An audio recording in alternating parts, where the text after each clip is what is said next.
allegiance to the flag of the United States of America and to the republic for which it stands, one nation, under God, indivisible, with liberty and justice for all.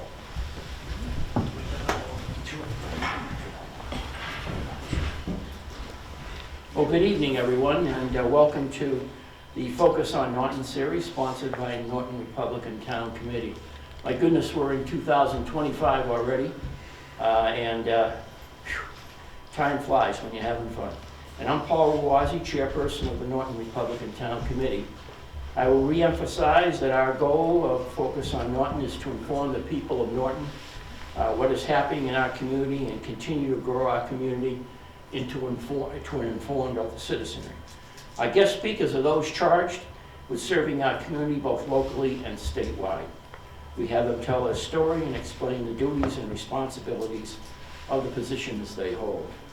This event can be viewed on local cable TV video menu and the Norton Media Center website. Before I introduce our speaker, I'd like to remind you that the following future speakers will be our guests. We have Norton Police Chief Brian Clark on February 10th, Norton Board of Health Agent Christian Zahner on March 10th, and a return of the President of Wheaton College, Michaela Whalen, on April 14th. Michaela, by the way, Michaela Norton, Wheaton, Whalen. Tonight our guest speaker is a welcome back to our Superintendent of Schools, Jennifer O'Neill, and she's been superintendent since April of 2023. My goodness, seems like yesterday.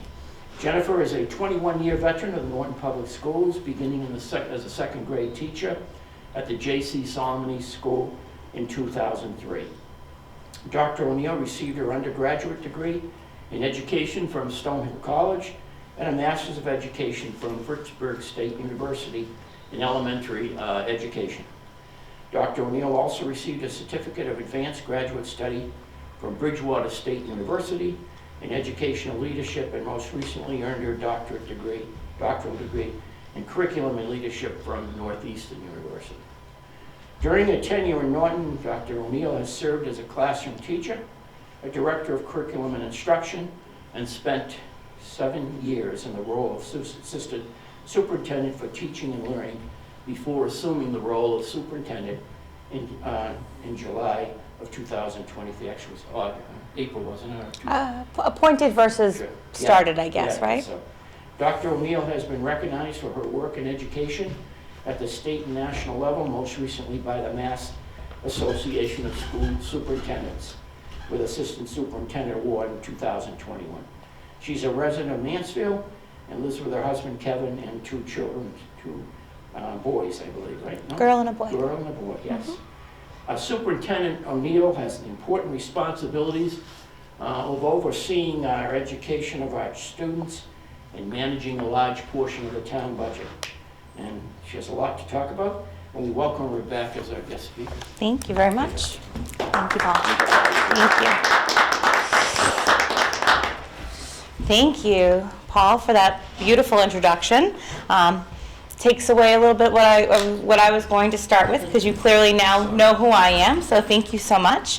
Thank you all for having me here tonight. This is my second time presenting at the Focus on Norton series, and it was a great privilege to do so last year, and I was very happy to be invited back. So thank you to Paul and the rest of the group for inviting me back. I'm going to go through some slides tonight and share with you some of the work that we're doing at Norton Public Schools, some of the things that are exciting for us every day, and some of the challenges that we're up against on a daily basis. In Norton, we believe all of our staff and students belong in a safe, inclusive, and collaborative environment. All of our students belong in learning environments where they have access to grade-appropriate curriculum and instruction. And all students belong in learning environments where they receive just-in-time differentiated interventions. So what we've found is that the school system is not really designed to meet the needs of every learner. And it is the responsibility of us as educators to make sure that we're providing all of our students with access so that they can be successful in a way that matters to them. This is our current enrollment here in Norton. All in, we have 2,427 students. 2,121 of them are our Norton students that are here residing in town. We have 232 students that opt in to attend our schools through our school choice program. We have an incredible partnership with the Reads Collaborative, and they host their deaf and hard of hearing school program here for their students. We have 45 students that are enrolled in that particular program, and currently we have 29 students that receive the majority of their education in a specialized classroom setting outside of our district for their individual needs. I always think it's really important to share some of this individual enrollment data with you as well. Currently we have two primary schools, the JCS, which is home to our Little Lancers preschool program, as well as students in K-3. We have a total of 523 students there. We actually have 7 preschool classrooms at JCS currently. It's an integrated preschool program. We are required by law to educate students beginning at age 3 that may have special educational needs through the IEP process.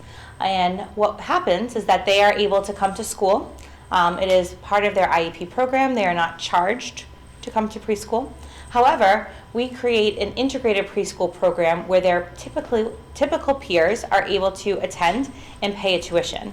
And that is a tuition-based program depending on the number of days or half days versus full days that students attend. At JCS, we have 5 classrooms per grade level. We have 4 Reads classrooms for our deaf and hard of hearing students. And then we have 4 specialized classrooms where students that are on IEPs get specialized instruction. For an example, at JCS, we have 1 classroom that is a language-based classroom for students with language-based learning disabilities. We have 1 classroom that's called our GRIT classroom for students that have more social, emotional, behavioral needs. The BEST classroom, which is for students that are on the autism spectrum, and then our STEP classroom. That is for students that have more cognitive needs. So those are all 4 specialized programs that we offer there. At the LG North, you may know the LG North by its tagline, Little School, Big Heart. It is our smallest school. It's located on Plain Street. And for those of you who are able, I know Paul is a reading buddy to some of our 3rd graders over there a few times a month, and it is really just a really warm and welcoming school. In kindergarten and in grade 2, we have 3 classrooms at those grade levels. And then grade 1 and grade 3, there are 4 classrooms at those grade levels. And those vary year to year, really based on enrollment, and we will move students around, teachers around based on where the classroom needs are specifically. We have 4 specialized classrooms at the LG North, and they are all BEST classrooms for students that are on the autism spectrum. In grades 4 to 8, the Yale School is our 4-5 school, which is a little bit of a tough setup because you're either coming in and you're starting that school or you're on your way out and you're leaving. It's a quick stopover, but an incredible school nonetheless. We have 372 students there. There are 8 sections of grade 4, and there are 7 sections currently of grade 5. A few years ago, we were looking at staff cuts, and that was where we made one of those classroom cuts, was in grade 5. Unfortunately, that small bubble has kind of left the Yale School now, and we'll be looking at ways to move classrooms around for the upcoming school year so we don't have 30 students in a grade 5 classroom all at once. Norton Middle School is 536 students. This is set up as a team model. So each grade level has the purple team and the white team. And I'm sure no one in this room can guess why they're purple and white, right? Those are our Lancer colors. And so students are separated onto a team, and that's where they stay, excuse me, for all of their academics. This year we have a smaller cohort of students that is currently in 6th grade. That was the group we were able to make that reduction in our 5th grade classrooms for. And so we were able to do the same thing this year. We cut 1 math teacher in grade 6 and 1 English teacher in grade 6 as part of our reduction in our budget last year.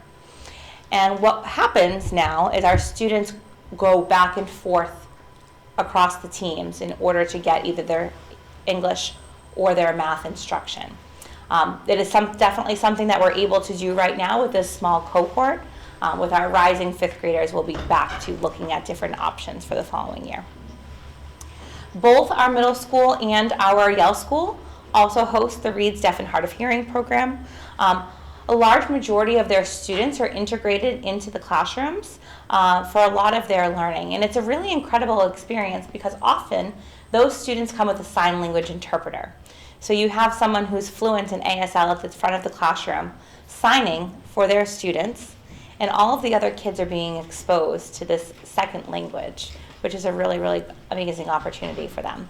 And we've offered ASL clubs in the past. We have a large group of students at the high school that are really pushing us for ASL as one of our world language offerings. Unfortunately, we're not there yet, but it is definitely something that we're always looking at. And then finally, our high school. Norton High School has just under 700 students.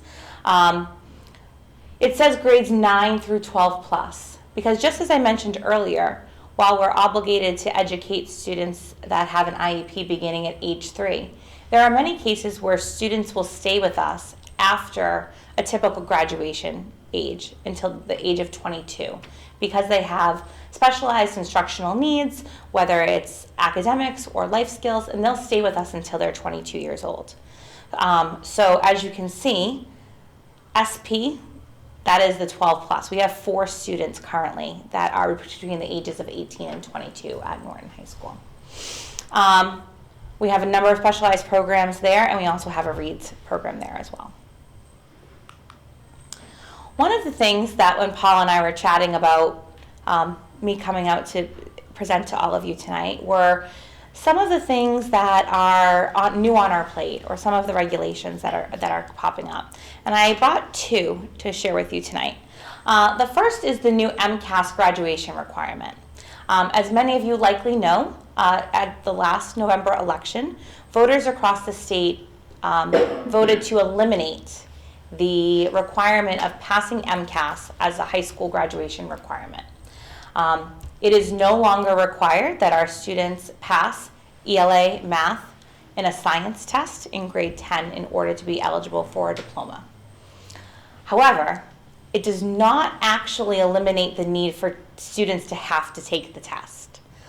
Students in grades 3 to 8 and then in grade 10 are still required by law to participate in the MCAS exam.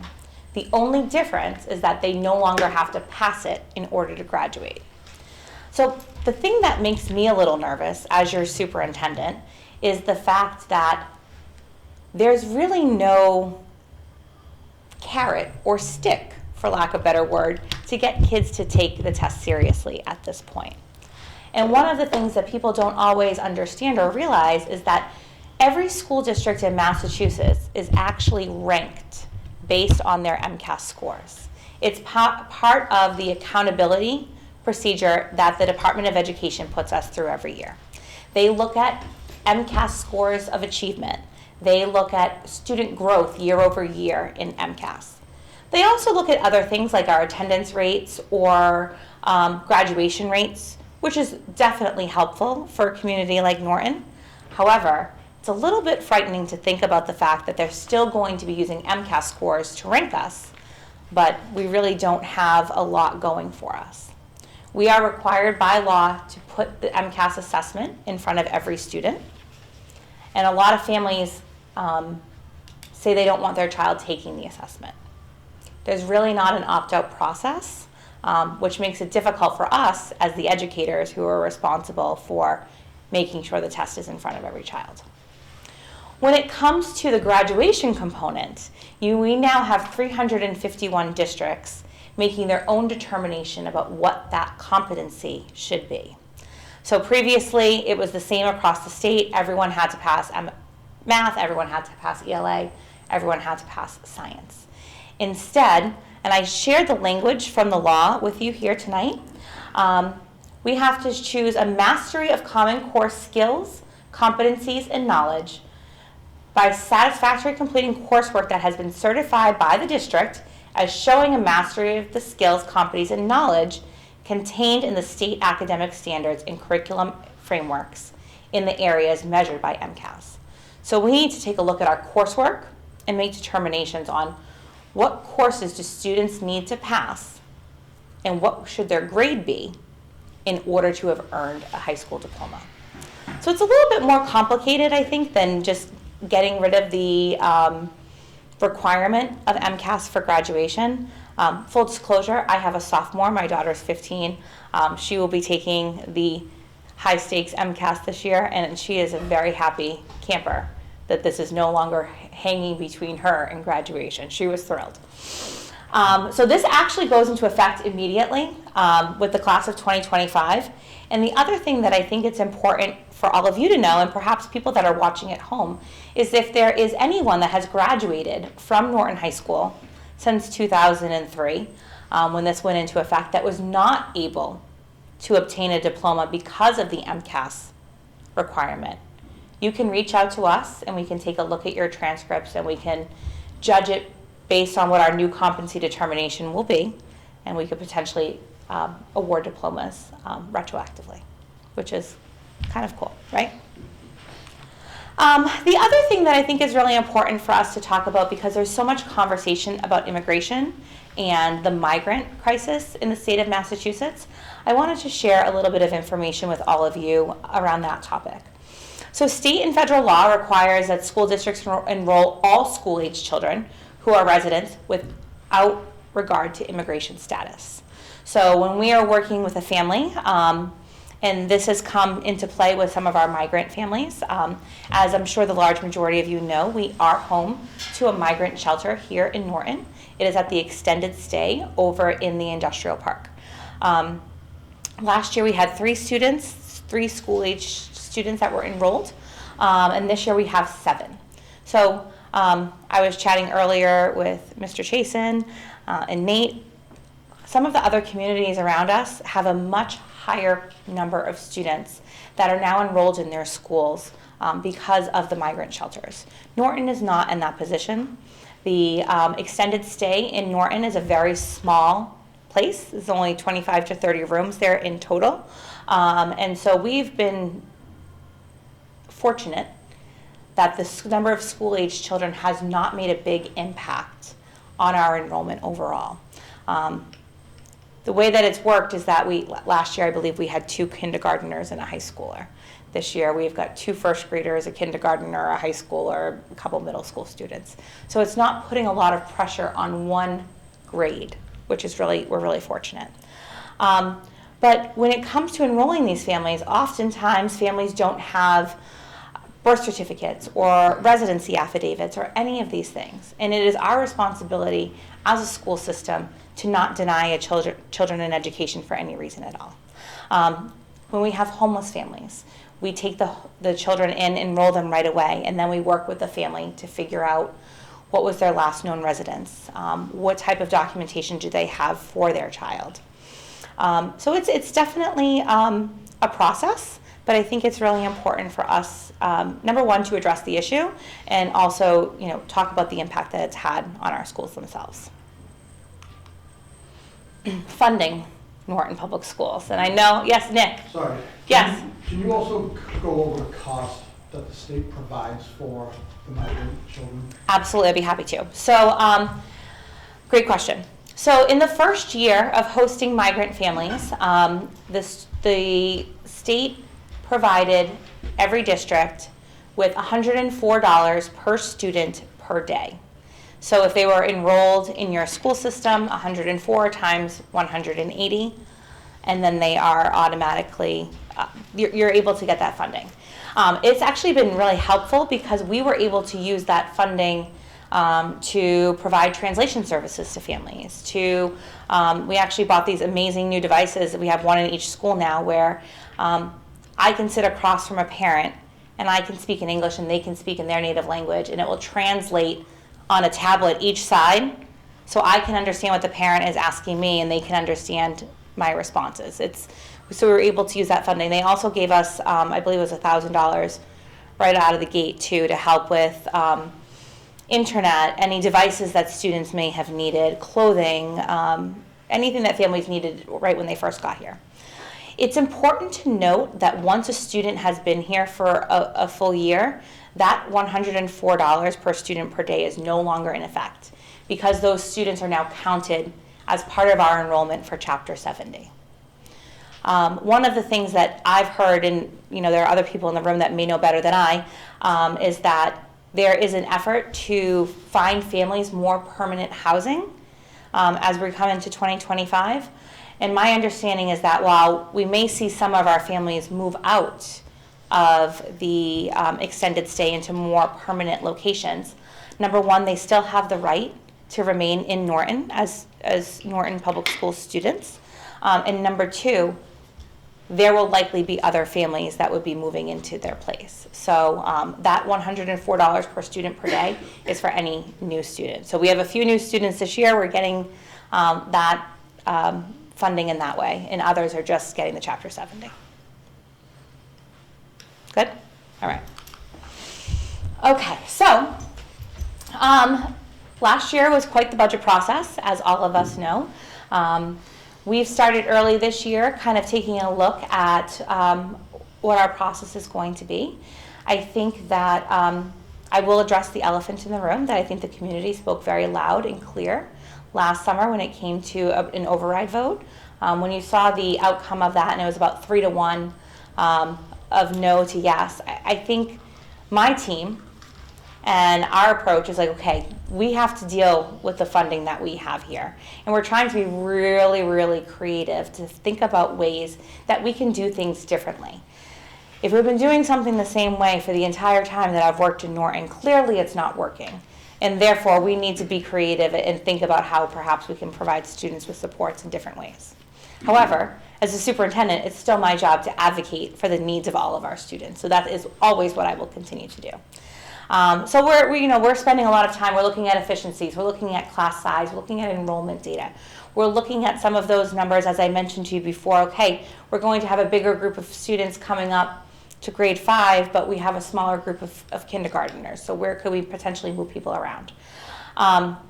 It's always a balance between what our mandated educational costs are going to be and how we can enhance our programming. So we have to think about what our contractual costs are, what type of salary agreements we have with staff, transportation, special education costs.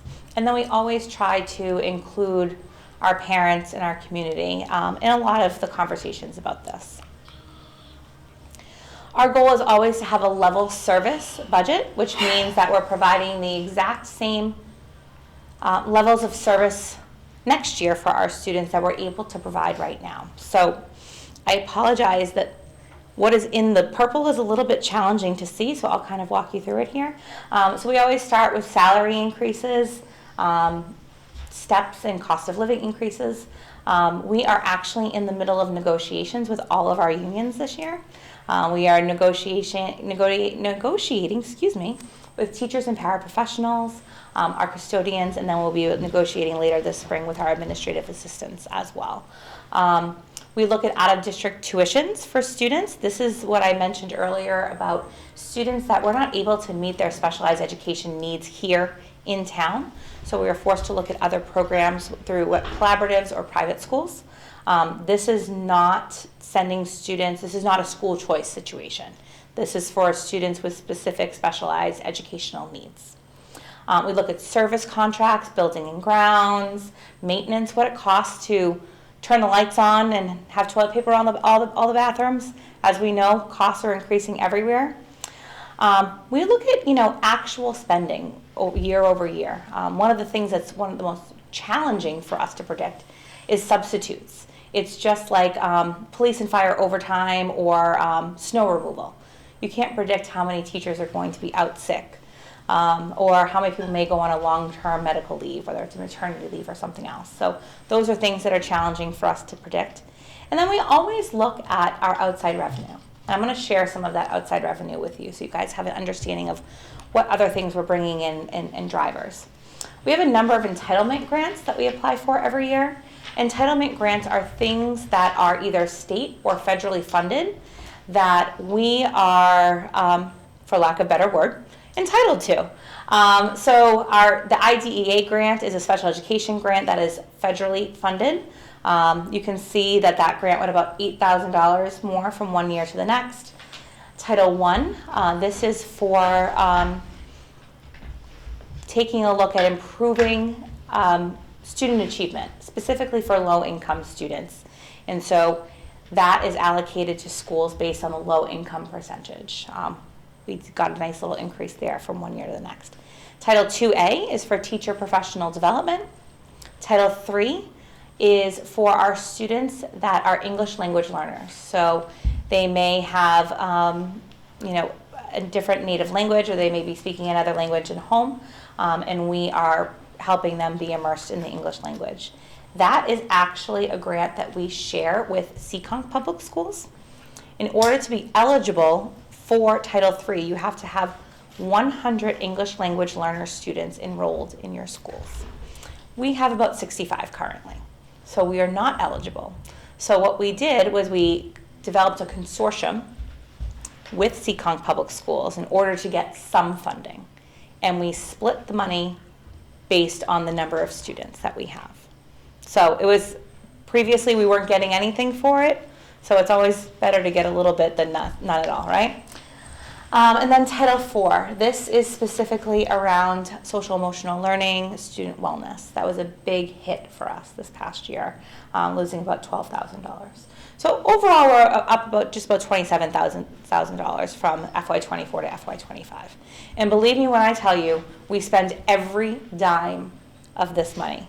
The IDEA grant goes totally to staff salaries, typically paraprofessionals that are working in some of our special education classrooms. The others are more for materials. Title I is about, I'd say 85% salaries at this point as well.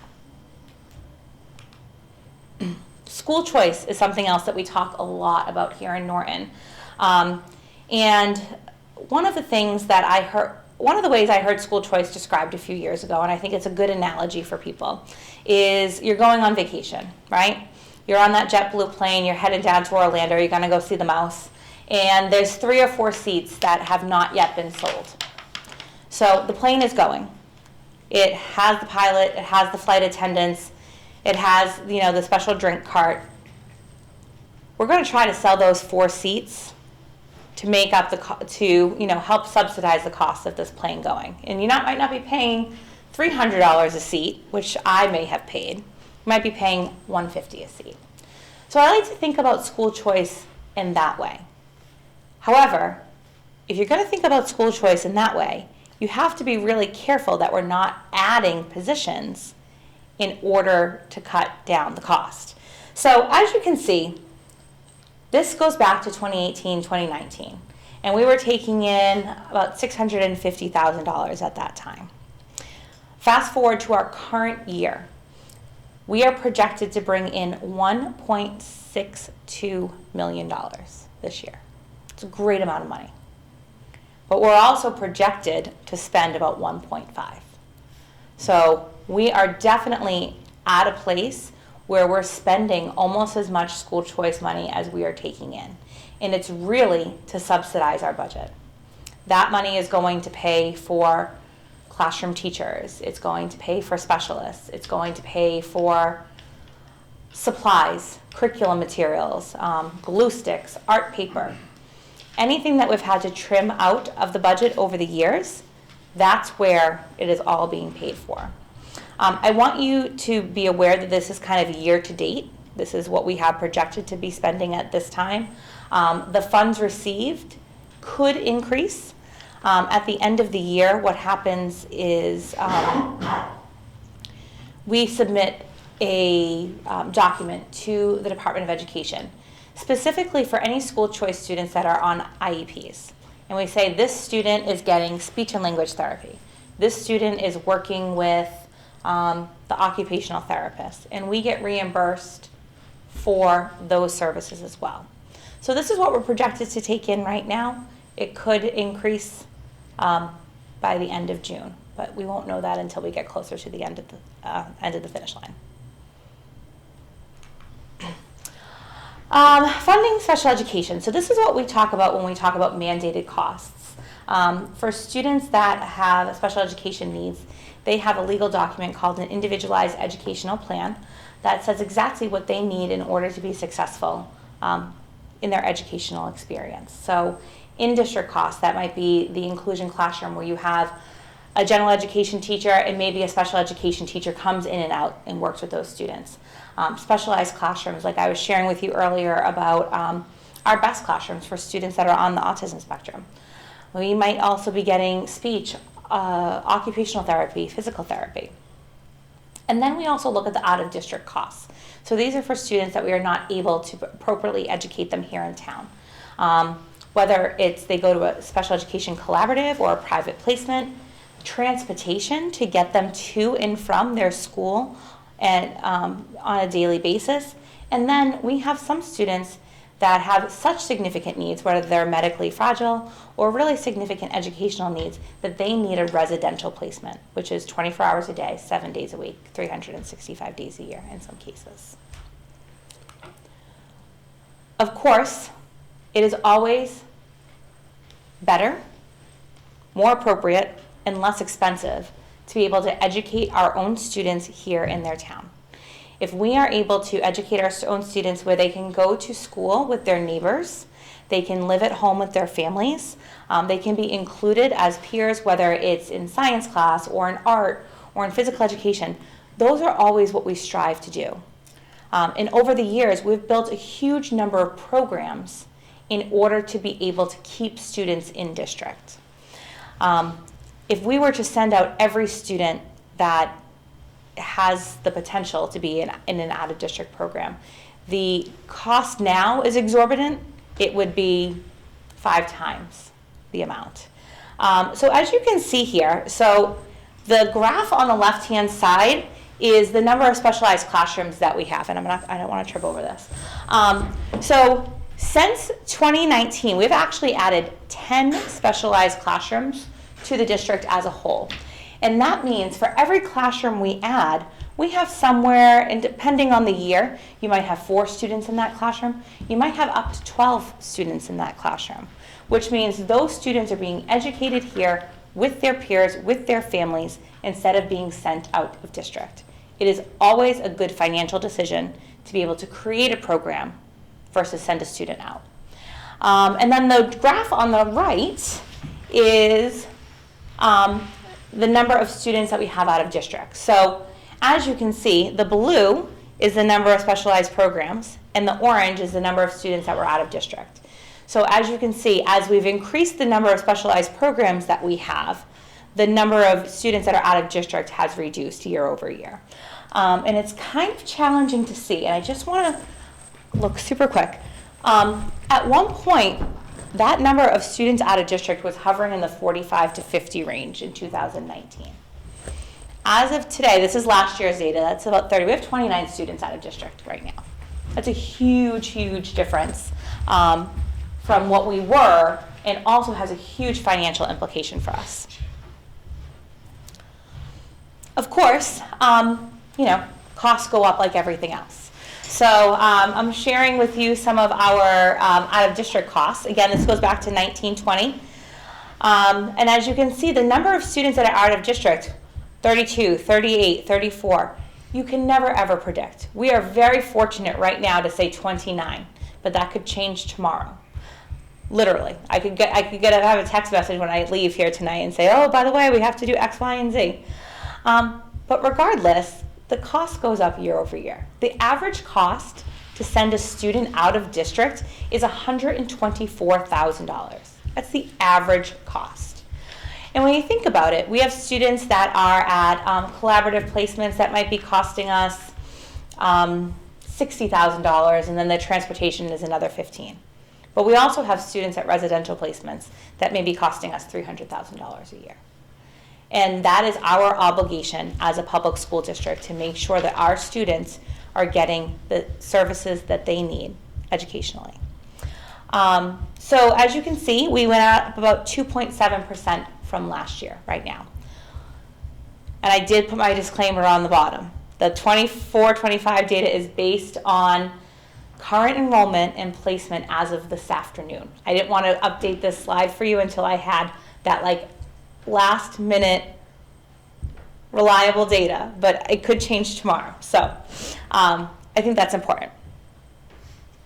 I also wanted to share with you the impact that the 1% budget had on Norton schools last year. So we started in June, actually no, in April, we laid off 29 staff members. This is the list of our staff members that we laid off. We were very fortunate over the summer, between retirements and attrition, that we were able to bring back the district nurse, that is a sixth nurse for our district, and 2 paraprofessionals. Those I've highlighted in green. So you can see that even before the year started, we were already, went from 29 to 26. We were feeling pretty good. And that was simply due to staff retiring, deciding to move on, and savings in hiring people at lower rates. The JCS Assistant Principal Early Childhood Coordinator, that was from, we were able to hire that person in late August, and that came from a resignation where we took the responsibilities of that person and gave them to other administrators. We said, okay, you're not just the assistant principal now, you are also the assistant principal and X. And by the way, you have to do this and you do this. That was the only reason we were able to bring that person back. And then we were also fortunate at Fall Town Meeting to be given some free cash in order to make some other changes. And those are highlighted in this like peachy orange color. So the music teacher at Norton Middle School, an elementary reading interventionist, an elementary math interventionist, the art teacher at Norton Middle School, and we were able to reinstate some of this time for elementary specialists. I think one of the biggest things that I just want to mention is that it's really, really challenging to find people to do these jobs in November, in December, and January, because as of today, we are still looking for someone to fill in this music teacher position at Norton Middle School.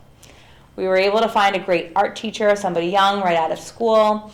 The math interventionist and reading interventionist, we weren't actually able to find full-time people in both cases. So we found somebody who's going to work X amount of hours per week, but has the appropriate certifications. And then the music teacher at Norton Middle School, we are striking out. However, we do have a wonderful music teacher at the Yale School who is only a .7, who will be going over to Norton Middle School in the afternoons when he's done, and he'll be working with 6th grade, at least for the beginning. So at least we're getting some kids with the music experience at the middle school. So the budget part is always the most depressing part. It really truly is, and I hate to leave you all with like a big doom and gloom. So I had to show you some of the things that I'm really, really proud of that we're doing in Norton. So Lancer's Lead, if you've ever had a middle school student, you know that Mr. Hayward says this to them all the time. And it's something that I just really love because it's true. We want our kids to be out in the community showing their leadership skills. So earlier this year we had a career day at Norton High School. They explored 5 different career clusters, so healthcare, business, public safety, media and nonprofits, and then the trades. So all of our sophomores experienced this. They went around. We had presenters from the FBI, Bluestone Bank, Norton Police Department, UMass Dartmouth, Bristol County Sheriff's Office, Personal Best Karate, and so on and so forth. The Mansfield Water Department, an architecture group. And they were all able to take a look and see what careers are out there for them. And it's so important that they know that there's something out there for them. The college fair, Norton High School juniors and seniors, we have a college fair every year. We had over 50 colleges here at Norton High School, and they were given the opportunity to go around and talk with them, learn a little bit about the colleges that were there. We also had branches of the military that were there. We had community colleges. So they do a couple things to kind of warm up and prep for this event. They do some different SEL assessments. They take a look at acceptance rates at colleges and what are good fits for them based on their previous PSAT or SAT experience, their grades, and then they also have to come up with questions and ways to evaluate the schools as well. Another thing that we're doing at Norton High School, we have an innovation pathway in the area of advanced manufacturing. This is something that's super, super exciting, and we're just getting it off the ground. We were able to apply for a grant through the Department of Education and buy all of the materials, and we've developed some really great partnerships with local manufacturing companies. So this is a pathway that students sign up for, and they say, you know, I'm really interested in, you know, completing this coursework. So they take at least one class a year through the pathway, and then they have to take 2 technical courses and 2 college level courses. There's mentors for college and career readiness. They solve real world problems in partnership with the local businesses. So what students will do is they will go out and visit a business with their group. The business will give them a challenge that they are up against. And the students come back to Norton High School, they hang out in their lab, they've got some tools to work with, and they come up with a solution for the owner of this business. And then they will go back, they'll present it to them, and it's honestly really, really incredible. They have internships and capstone projects, and they also have the opportunity to earn industry certifications before they graduate. You can see this bottom picture down here. This was a partnership with the Mass Labor Department, and all of these students, it was a whole week around construction. And they went out to job sites. They learned all about the safety dynamics. They learned how to build forms and pour concrete. They learned about the application process. And then we've had a number of students have actually said, you know, I'm really interested in getting my CDL. And so we've had the opportunity to partner them through Mass Labor to be able to do that at no cost. So this is just something that I think is so important. For so long, schools have preached that college is the only option for students. And we all know that that is not true. Every student learns differently. And college is a great opportunity for a lot of students, but it's not the only opportunity. And we're really, really trying at Norton High School to make sure that when our students graduate, they know that. They know that there are so many opportunities for them, whether it is college, a trade, career, military. We have students doing different things every year. And so it's really pretty awesome. So really excited about this innovative pathway. The Norton High School, we have a program called DECA. DECA is a business program. And so it really centers around leadership and entrepreneurship. And they focus on careers in marketing, finance, hospitality, and management. And what this DECA club does is they prepare for mock situations. And then they go to competitions and they compete against other high schools. So first, they were just down last week in Hyannis doing the district competition. So competing with other students that are in our region. And so we had an incredible showing at the DECA conference. We had about 75 students go down to the Cape. We had 10 Norton High School students, so there's 28 categories.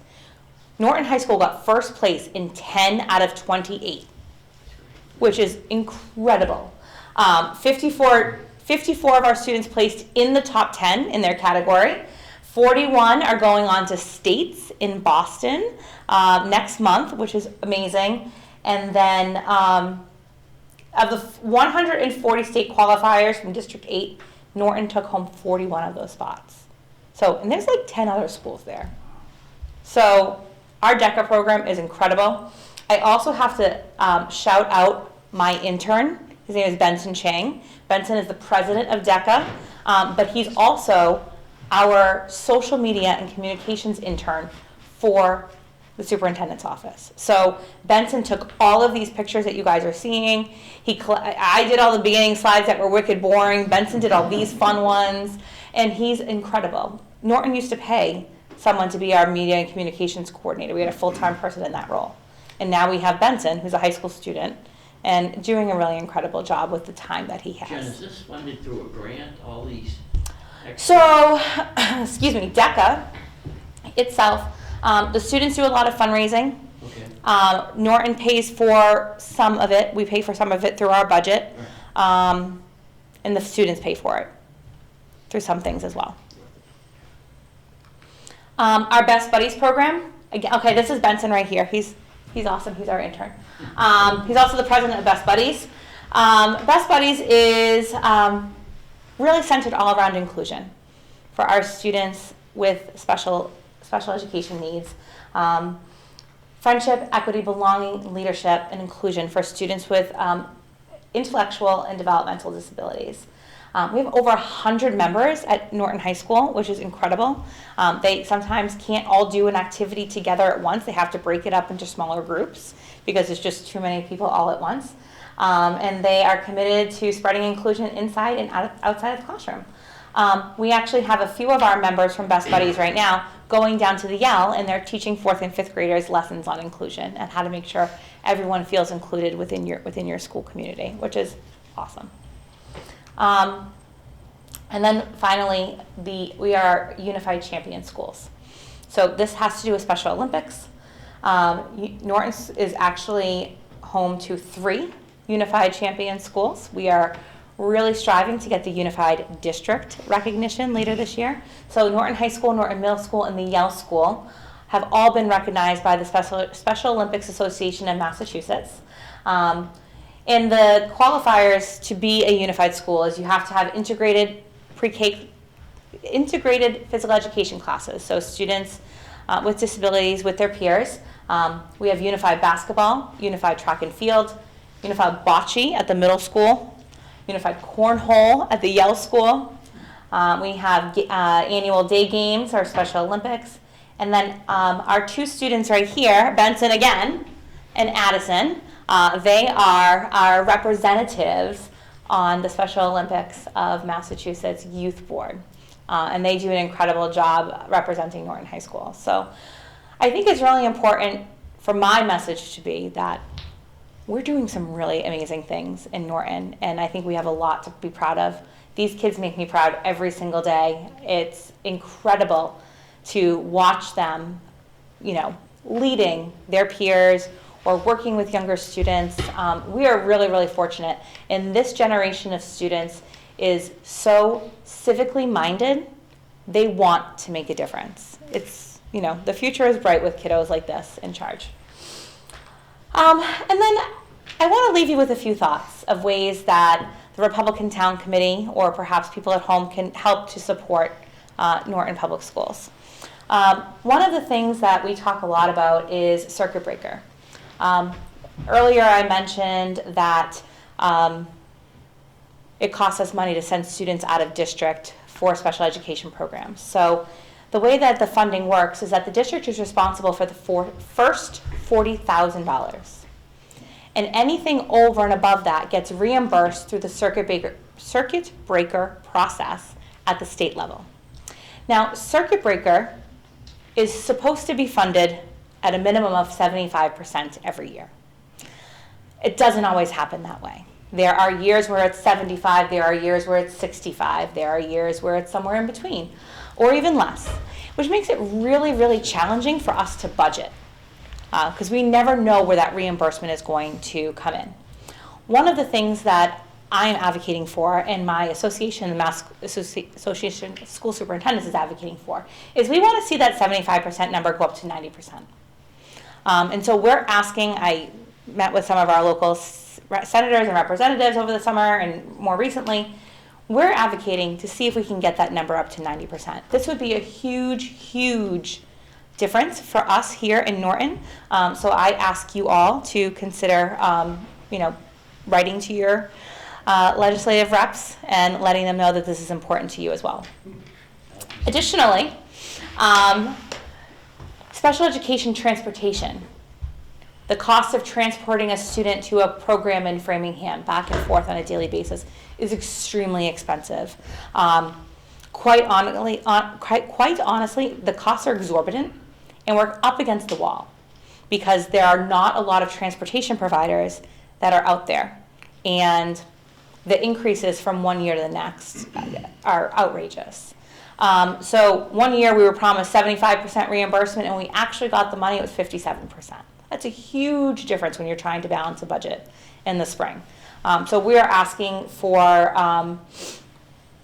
some advocacy around reimbursement of special education transportation. And then finally, the Student Opportunity Act. The Student Opportunity Act came out a few years ago to look at the way that we fund education here in the state of Massachusetts. Chapter 70 is our funding formula. And so what happened was that they looked at the way that we were funding things, and aid to urban communities increased significantly. However, there are 211 districts, Project 211, that are only getting the minimum aid every single year from the state. So Project 211, Norton is one of those communities. So if the minimum aid year to year, it's typically $30, we would only get $30 additional per student from one year to the next. $30 is not a lot of money when you have a student for 180 days. And think about the needs that these students have. Last year, we were fortunate enough that the legislative group increased that number from 30 to 104 to get in line with the number of dollars that we were getting for our migrant students. However, it is going back down to 30 again this year. This is something that needs to be addressed. There are huge inconsistencies when you think about communities like Norton versus, and I'm going to use Stoughton as my example because my friend Joe Bayetta works there now, and I can pick on him all the time. So, Joe's getting about $1,000 extra per student, and we got the 104. That is a huge difference. And Norton is not a community like Wellesley where we can turn to the tax base and say, okay guys, we need to do X, Y, and Z in order to make up the difference. We are kind of stuck right in that middle. So it's really, really important that we're starting to have conversations with our legislative representatives about the importance of looking at that minimum aid number again, or putting together another working group to look at the Student Opportunity Act and say, is this really working?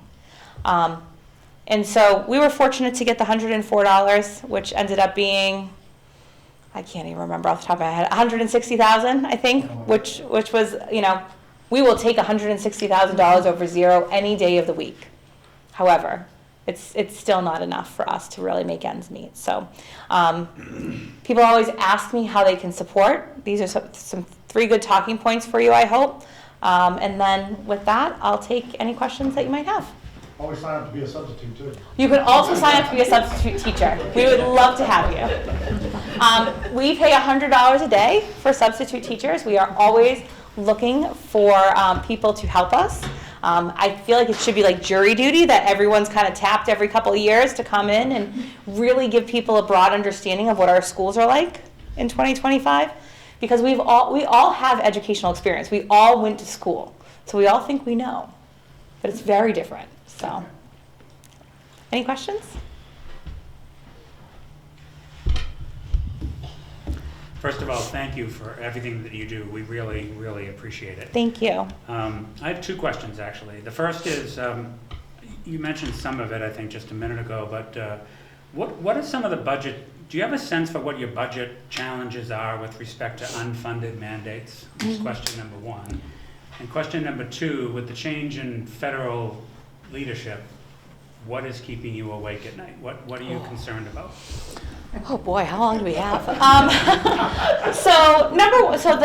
The biggest challenge when it comes to unfunded mandates, I think, is really, I will always talk to the reimbursement process for special education costs. What it is costing to educate children is nowhere close to what we are being reimbursed for. Norton is very fortunate to have a comprehensive special education program, but we shouldn't be penalized for that either. So we're very lucky, but people come, they know that we have a good program here, and then the costs are exorbitant. So I think that is one big part of it. I think the other challenge that I'm seeing, and I did teaching and learning for Norton for 12 years, and so there are so many requirements for instructional design and what we should be doing in our classrooms. There's no support in order to purchase high-quality curriculum materials. We do a lot of that out of our school choice budget. Also, there's a huge push for IMTSS, which is an integrated multi-tiered system of support, so providing students with interventions. There's just not enough funding out there. We are really struggling between our general education and special education, right? Because if you don't get students the supports that they need when they're starting to struggle, eventually it's going to be too challenging for them to catch up, and then it becomes a special education problem, right? So all of your costs are going over here to special education, where you really need to spend some time on core instruction in Tier 1 and being able to provide kids in kindergarten, first grade, second grade with additional supports then. And we're, unfortunately, and it's not just a Norton problem, we react. We're not able to be proactive because we just don't have the staffing to do so. And then, what keeps me up at night? Not a lot keeps me up at night these days. I have a teenager, so that keeps me up at night a little bit. But ultimately, I think we're very fortunate from an educational perspective to live in a state like Massachusetts, where there are a lot of things that are in place for us.